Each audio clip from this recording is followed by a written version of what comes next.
Jesus is God, and this will be review for most of you, but let's read some verses. There's a lot of them to go over. Isaiah 9:6, "For unto us a child is born, unto us a son is given, and the government shall be upon his shoulder, and his name shall be called Wonderful, Counselor, the Mighty God, the Everlasting Father, the Prince of Peace." That child is going to be called the Mighty God, the Everlasting Father. Can't argue with that verse. Luke 2:11, "For unto you is born this day in the city of David a Savior, which is Christ the Lord."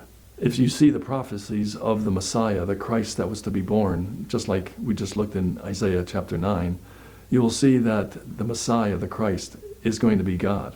So when it refers to Jesus and says that that son being born is Christ the Lord, referring to Jesus, we can only say that Jesus is God himself. Matthew 1:23, "Behold, the virgin shall be with child, and shall bring forth a son, and they shall call his name Emmanuel," which being interpreted is God with us. Matthew 14, "And they that were in the ship came and worshipped him, saying, Of a truth, thou art the Son of God."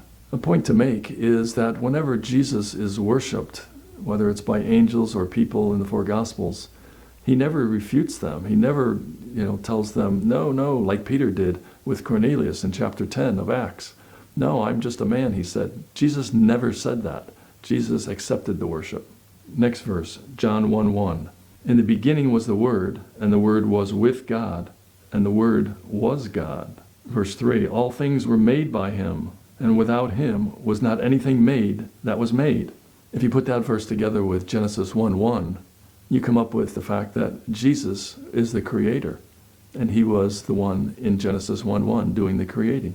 In verse 14 it says, "And the Word was made flesh and dwelt among us, and we beheld his glory, the glory as of the only begotten of the Father, full of grace and truth." Philippians 2:6, "Who being in the form of God, thought it not robbery to be equal with God." Many other Bible versions take that verse and say him being in the form of God was not a thing that he could grasp. Totally wrong, making Jesus not God. That's the ESV. Do you want that Bible? No. Colossians 2:9, "For in him dwelleth all the fullness of the Godhead bodily." Do we get that? All the fullness of the Godhead bodily was Jesus Christ. God became flesh. Jesus Christ. Creator, Jesus Christ. Salvation comes from Jesus Christ, God. Hebrews 1:6, "And again, when he bringeth in the first begotten into the world, he saith, Let all the angels of God worship him. But unto the Son he saith, Thy throne, O God, is forever and ever. A scepter of righteousness is the scepter of thy kingdom." And lastly, Revelation 1:8, "I am the Alpha and the Omega, the beginning and the ending, saith the Lord, which is, which was, and which is to come, the Almighty." Almighty is a word that means omnipotent. It's the possessor of all power, unlimited in might. God is omnipotent. He is the Almighty. There should be no question that Jesus Christ is the Creator.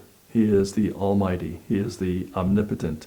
He is the Godhead in bodily form. If you're having problems thinking or finding verses, hopefully that'll help a little bit. Thanks for your time.